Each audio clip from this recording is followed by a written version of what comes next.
Judges chapter 8. But the men of Ephraim complained to Gideon, "Why didn't you call on us when you went to fight Midian? Why did you treat us this way?" They were sharp in their criticism. He answered by saying to them, "How can what I have done be compared with what you have done? Aren't the grapes Ephraim leaves on the vines better than the ones Avisa harvests? God handed over to you Midian's chiefs, Orev and Zeph. What could I do that matches what you did?" By saying that, he appeased their anger at him. By now Gideon and his 300 men had come to the Jordan and crossed over. They were exhausted but were still pursuing the enemy.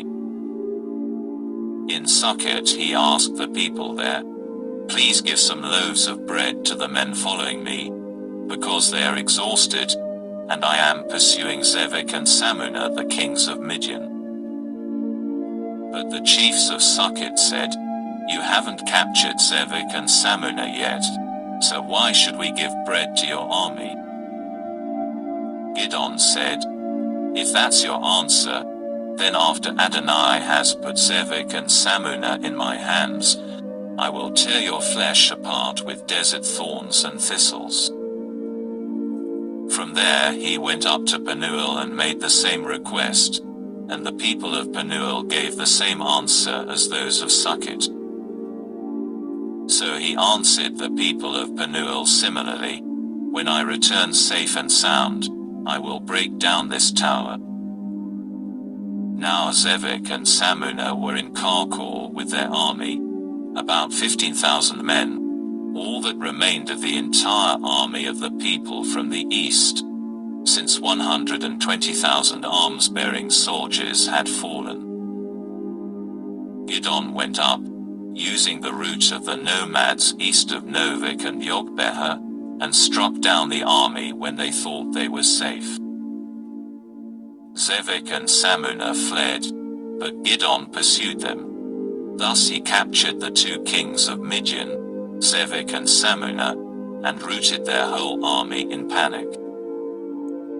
When Gideon the son of Joash returned from the battle by way of the Heres Pass, he captured a young man from Succoth and asked him about the chiefs and leaders of Succoth. He wrote down for him the names of 77 of them. Then he came to the people of Succoth and said, "You insulted me when you said, 'You haven't captured Zebah and Zalmunna yet, so why should we give bread to your exhausted men?' Well, here are Zebah and Zalmunna." And he took the leaders of the city and desert thorns and thistles, and used them to teach the people of Succoth a lesson. He also broke down the tower of Penuel and put the men of the city to death. Then he said to Zebah and Zalmunna, "Tell me about the men you killed at Tabor." They answered, "They looked like you, like a king's sons." Gideon replied, "They were my brothers, my mother's sons. As surely as Adonai is alive, I swear that if you had spared them, I would not kill you." Then he ordered his oldest son, Yetta, "Get up, and kill them." But the boy didn't draw his sword. Being still a boy, he was afraid. Then Zebah and Zalmunna said, "You, do it. You, kill us. Let a grown man do what takes a grown man's strength." So Gideon got up and killed Zebah and Zalmunna. Then he took the ornamental crescents from around their camels' necks. Gideon judges. The men of Israel said to Gideon, "Rule over us, you, your son and your grandson, because you saved us from the power of Midian." Gideon replied, "Neither I nor my son will rule over you. Adonai will rule over you."